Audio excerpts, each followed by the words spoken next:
Well, fans of the 10 remaining Pac-12 schools that aren't USC and UCLA are kind of in a tricky spot this year, although for some the decision may not be so tricky. But do, do they root for USC and UCLA? Are they still back in the pack? Are Locked On Pac-12, your daily podcast on the Pac-12 Conference. It's the Locked On Podcast Network, your team every day.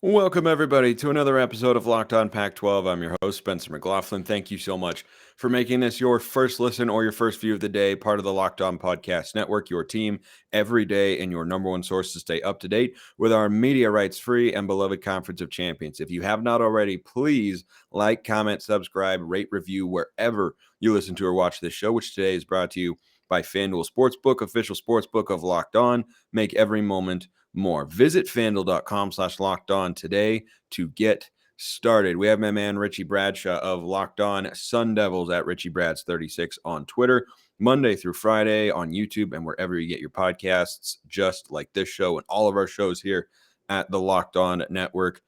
Richie, this is a predicament on some level. Now, the gut level instinct, I think, for most Pac-12 fans is root against USC and UCLA at all costs. Now, let me play devil's advocate here. And for those listening, Richie's giving a thumbs up to that take. The devil's advocate position here is that if USC or UCLA, but I think UCLA is a minor pullback team at the very least this year. If USC were to win the Pac-12 and were to make the playoff, that would be a financial boon for everybody in the conference, because when you succeed in the postseason in college football, be it the NCAA tournament or the college football playoff, that money goes back to the conference, gets distributed to everybody else. So for a program like Washington State that has budget issues, for instance, they might like to see USC go to the playoff, make a bunch of money, and give a couple million to each school, because that might go a long way right now. But I think that is a hard bridge for most fans to cross mentally, in that you would look at USC and UCLA in this final iteration of the Pac-12 and say, okay, yeah, I'm back in the pack no matter what. I think that's probably the best analytical way to look at it. It's just, unfortunately, Spencer, and I've had to cross this bridge several times as not just being a fan of Arizona State, not just being a fan of the Pac-12, but also understanding the ramifications that the LA teams do bring to the table for the rest of the Pac-12. It is important for all of the Pac to be successful and not just a select few schools. It's even more beneficial when those LA schools are doing very well, because it does help out some of the smaller schools. You mentioned Washington State. That's a perfect example of a team that doesn't have the budgetary, not restraints. They do have budgetary restraints compared to some of the other schools, and having that cash flow come in from watching their peers be successful and get to places like the playoff and whatnot is very good for them. It's just so difficult to take that from a fan perspective, which, me and you can definitely appreciate as people who were fans as we began to become more involved with our coverage of the Pac-12. It's very easy to root against those LA schools. It's easy to root against any team in your conference. So I think that there's a healthy line for the fans to understand. We have this phrase, right? Back the pack. And that means that when it is a different school going up against a team that is in the Pacific 12 Conference of Champions, you need to be defending your conference. You need to back the pack. You need to back the Pac-12. If it's USC, if it's UCLA, if it's Arizona, if it's Arizona State, Oregon State, whatever. Throw the rivalries aside and understand that the benefits of rooting for your conference are more important than the benefits of just seeing a conference rival lose. It's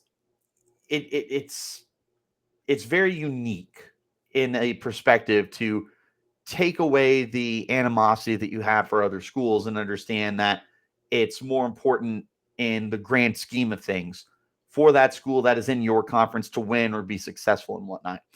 I've tried to acquire that. I joke, my cousin goes to USC currently. She's going into her third year. So I told her, you've only got 2 more years of my loyalties to cheering for USC. And after you leave that school, I will go back to hating USC. Until then, I root for USC because I love my cousin to death and I want her experience to be great. And, it's been pretty good so far under the Lincoln Riley era. She didn't have to suffer 1 year of the previous dude. Clay Helton. Clay Helton, thank you. Isn't it? It's just, forever etched in the lore of Pac-12 football for his something like that. Well, shall we say poor management of a high-level program? Yes. Bottom line, though, Spencer, it's difficult to take away the fan spirit that people have in rooting against schools. Like, I can tell you, I think that I can root, not including Arizona State, probably 10 Pac-12 teams. And that's obviously not Arizona. You will never, ever, ever catch me rooting for the school down south, ever. And I don't hate UCLA. I just don't love UCLA. I'm very indifferent on them. They're whatever. I feel like it's all.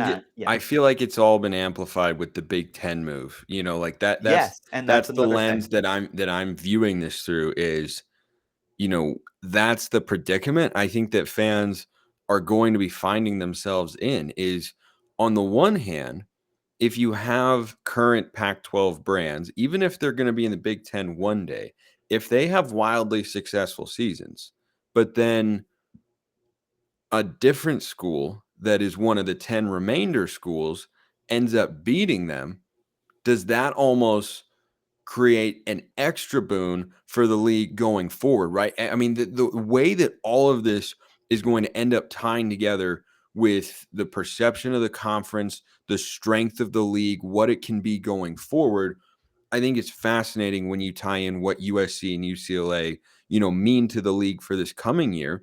But also, if you look at what they've meant to the league in the last 10 years or so, UCLA hasn't done anything really of note. They've had some solid teams, but they haven't done. I mean, if you go back 10 years, you can find teams that, scraped into the top 10 as they did a season ago or top 50. Like, they were good.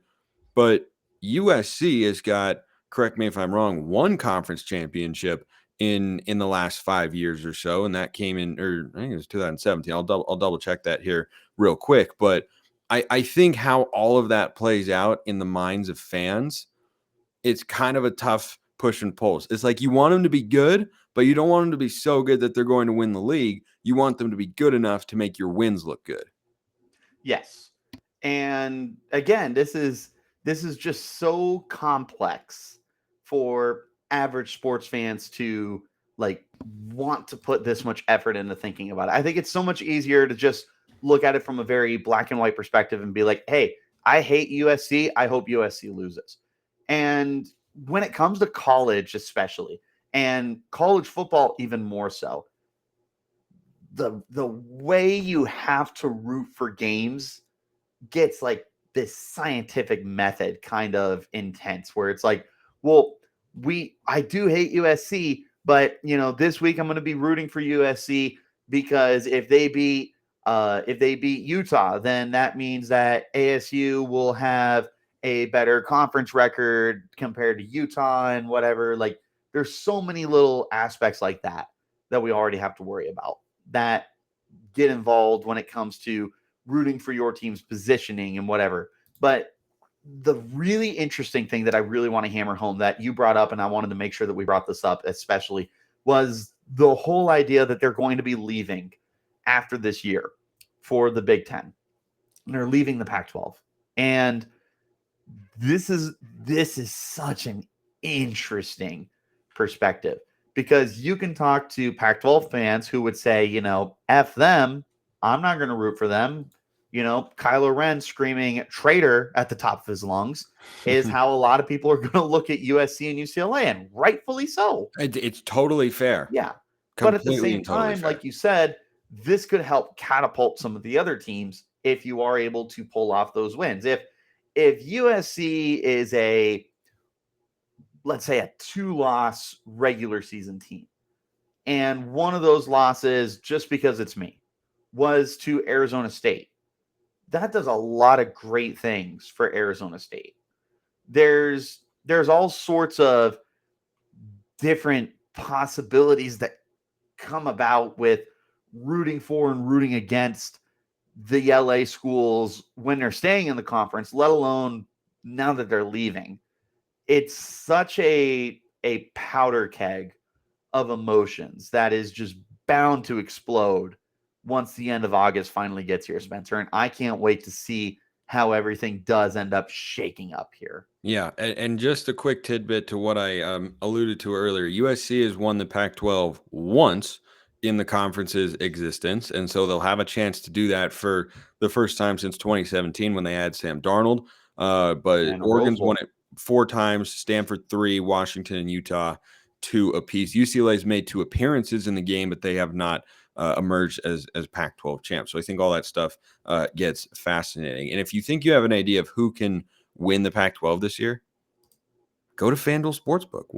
Where else would you go? Now, you can bet college football over there, but you can make a fast break to FanDuel during the NBA playoffs. Right now, new customers get a no-sweat first bet up to $2,500. That's $2,500 back in bonus bets if your first bet doesn't win.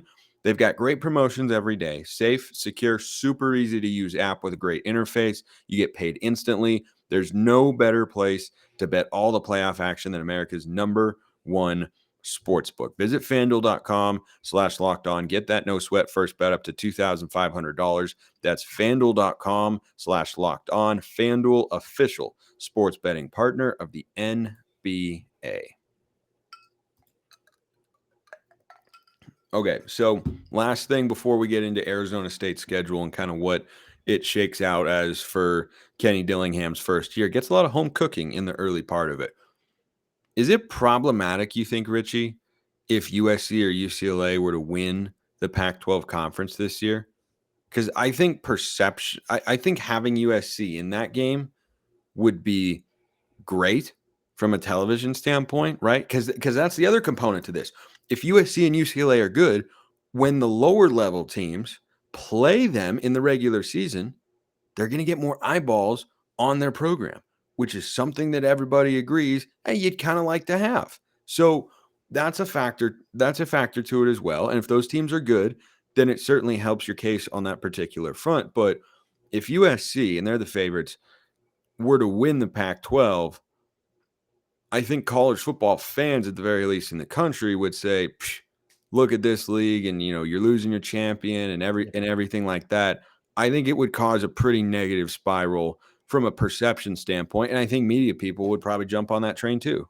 I agree. And I think the way that we should want this to be, solely from a viewership perspective, from a storyline generating perspective, I think you want one of the LA schools, preferably USC, to go to the championship game, but you want one of the returning schools to face off against them. If that's Utah, if that's Washington, if that's Oregon, or maybe Oregon State, but those are the 4 best teams that aren't in LA, right? I think we can agree with that.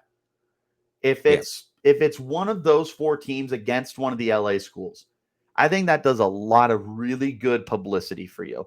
The viewership is there. The storylines are present. It allows you to really market like, hey, USC is leaving, and these are going to be the guys to coast. Like, I think you might prefer it to not be Utah for a 3rd straight year, just so you can introduce someone else. I think like a best case scenario, like how crazy would it be if like Oregon State won the Pac-12 this year? Like it'd be crazy. If you're talking from a TV standpoint, though, Oregon and Washington is the most viewed game. Agreed. In the Pac-12. So without the LA schools being involved, if that were the Pac-12 championship game, you had a second go round of the Border War championship game on the. I mean that would be, that'd be quite the matchup. I think your dream scenario is probably USC Oregon. Probably, and if you're George Kliavkoff, it would be for Oregon to win. Yes. Oh, absolutely. That's the other thing is like At that point, you would want your Pac-12 team to beat the LA school because, like you mentioned, it is such an important narrative here that you are retaining your champion. Because if USC wins and then they leave, it's like, well, you just lost your champion. What do you got now? And we know what we got. The Pac-12 fans know what we got.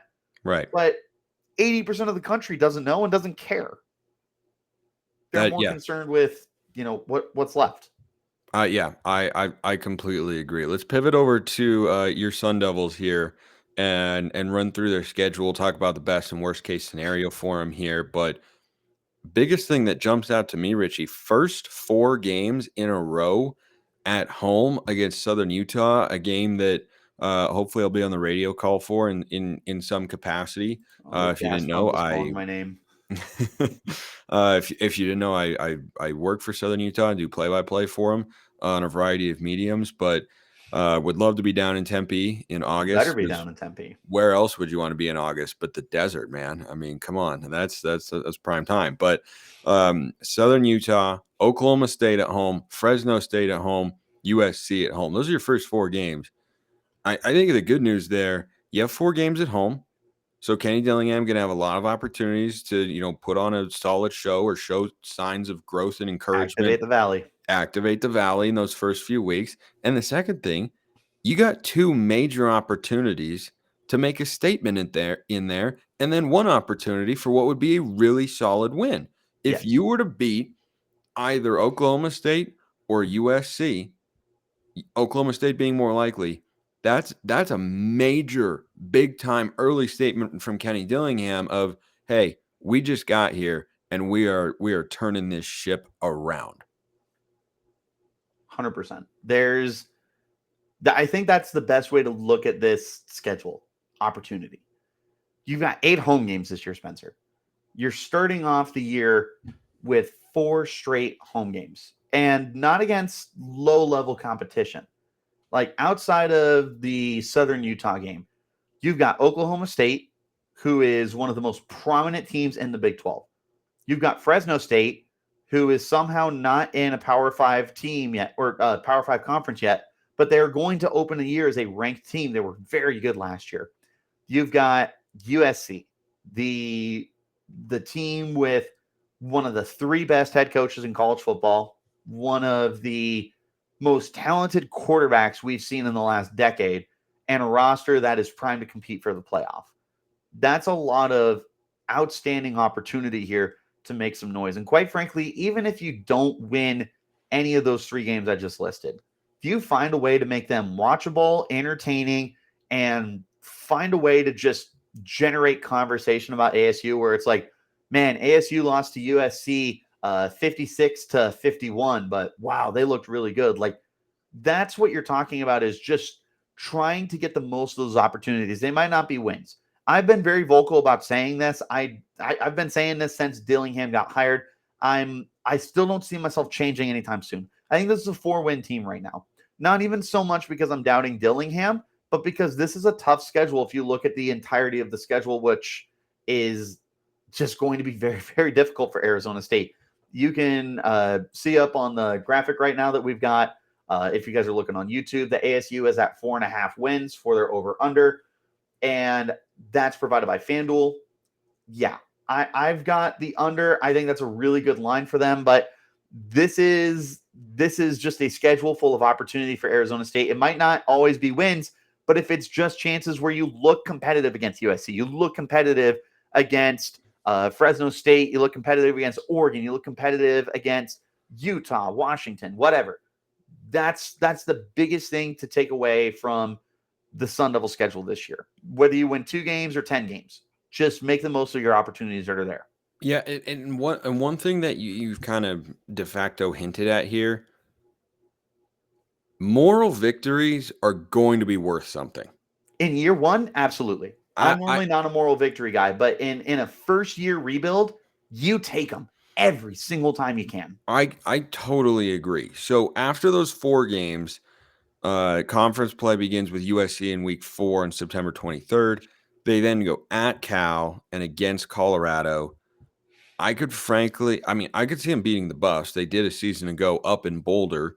Colorado is a much different team this year. We all know that. But Arizona State, by the way, for all the talk about Colorado in the portal, look at how many guys Arizona State's brought in the portal. 30. It's a bit, 30. It's a big number there. And I think Arizona State is starting from a higher talent base, with their previous roster than Colorado was, which was, one of the worst Power 5 rosters, frankly, we've ever seen. Hence why Dion is overhauling the entire thing. Now, I would not pick them to go to Berkeley and beat Cal, because everybody, an everydayer on this podcast, knows I'm unusually high in the California Golden Bears. So I think they probably end up losing that one. But Colorado, I think that's a winnable game. But then this is where it gets tough, and ASU might need to load up on the wins, because after the Colorado game, you're going through a gauntlet here. Yep. You are going through a gauntlet at Washington, host Washington State, which is the easiest game that you have in this stretch, and Washington State's a solid team. At Utah, that's a loss. At UCLA, then you host Oregon and Arizona to end the year. That ending the year 2-0 is pretty sweet, though. Look, crazier things have happened in the desert. I mean, Oregon has not had good luck down in the desert in years what past. What are you talking about? You had some great luck from those refs on that Braylon Addison call, didn't you? Okay, that's true. We did. But bottom line, things get crazy and hectic in the desert. That's just what we know. But I don't expect Dillingham to be able to knock off Lanning in their first, battle as head coaches. But that will be a fun little narrative, though, especially depending on how Dillingham's season shakes out.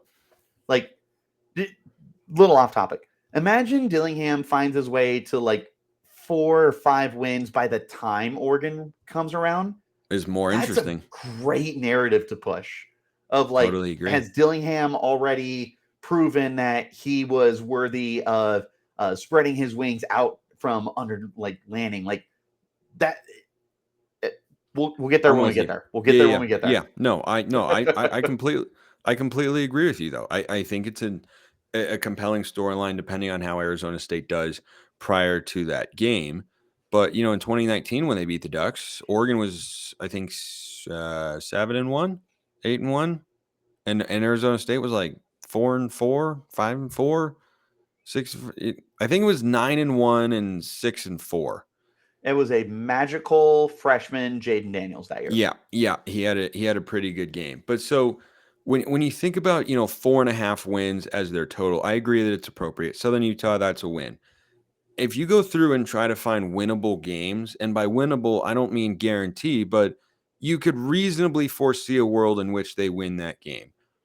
I don't think I'm that high on Oklahoma State. They weren't that good a year ago. Fresno State is in there. Cal and Colorado for sure. So there's 4. But then that'd be it.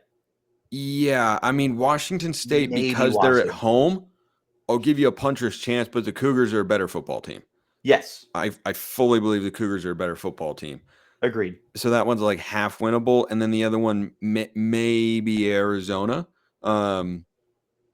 If you're talking about a puncher's chance, definitely Arizona. Yeah. At home as well. So that's 1, 2, 3, 4, 5, where you've got at least a good chance outside of the Southern Utah game. So I think that 4.5 number is correct. But what I want to bring you on, Richie, and we've been talking about this for all these teams, is what is the ceiling here and what is the floor? And with each playing out, or if one were to play out, what do you think it looks like, or what do you think it, what is happening that's kind of the driving force behind that?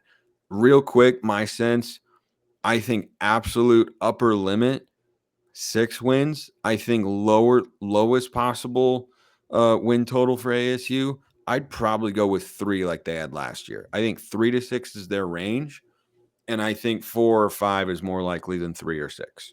I think we're going to be in agreement there. I think that, because at first when I'm sitting there and I'm like, what's the lowest? And the first thing my mind went was only 1 win. And I'm like, that's not happening. No, they're not. They're winning more than 1 game. I think that your floor is what you just did. 3 wins. You get your out of conference game against a lower level competition with Southern Utah. And then you pick out 2 more games from a schedule that, while tough, does have, like we just went over, lots of puncher's chances, winnable opportunities here. I think a ceiling is probably a bowl team.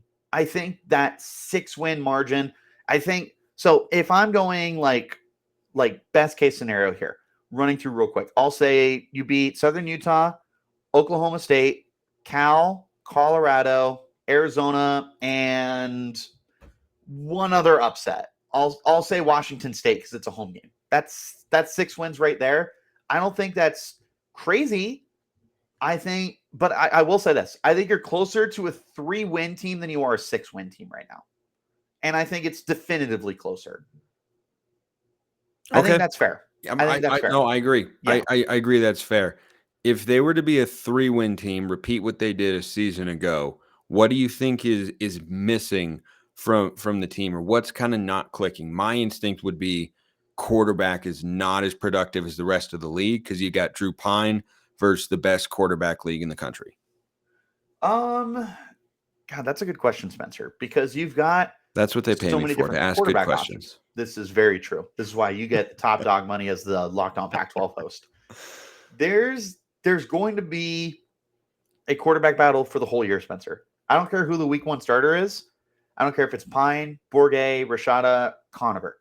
Whoever it is going to have a short leash, and they need to have a short leash because this is a team that needs to figure out its identity moving forward. And whether that's the 4-star incoming freshman, or it's the transfer that everybody believes is the next Bo Nix, or it's the senior that we're manifesting to be the next Jake Plummer, or it's the former Valley kid 4-star Jacob Conover who somehow balled his way out into the starting gig, whatever it is, all of them need to have short leashes. I think if you are a 3-win team again and you didn't show any growth, I think the quarterback play has a lot to do with it. I think it also is going to be looked upon as where did it go wrong defensively? And last year, Arizona State was a mess, a hot mess on defense. There were some good players like Chris Edmonds, BJ Green, Ro Torrance. They're all back, which is great news. But this is a defense that's going through a lot of transition. It's got a brand new defensive coordinator with Brian Ward. It's got basically, outside of the 3 guys I just named you, brand new starters everywhere else. It's a brand new linebacking core. Spencer, outside of Travion Brown, the transferring linebacker from Washington State, there are 3 linebackers on this roster with double-digit tackles for their career. This is a brand new linebacking core. That's not ideal. It's not ideal. This is a defensive line that's going through a lot of shakeup as well. The secondary looks good, but I mean, they can be ground and pounded to submission for sure. I think my attention would more be on the defensive side of the ball because I kind of anticipate quarterback to be an up and down situation throughout the season. I think if the defense can play up to what I believe Brian Ward can get out of them, then you are going to be in a lot more games than you're going to be out of games. But that's probably where I'd be looking my attention at, is like what happened defensively. Because I do expect the quarterback could be a little bit more volatile. Your one-stop shop for Arizona State coverage is Locked On Sun Devils with that man right there, Richie Bradshaw at Richie Brads with a Z36 on Twitter. Richie, great stuff today. Thanks as always, man. It is my pleasure to come on and talk about the Conference of Champions and even more so, the Arizona State University future wide receiver you. Love the confidence. That's why he's the ASU guy. Appreciate everyone listening. I'll see you next time. And until then, hope you have a wonderful rest of your day.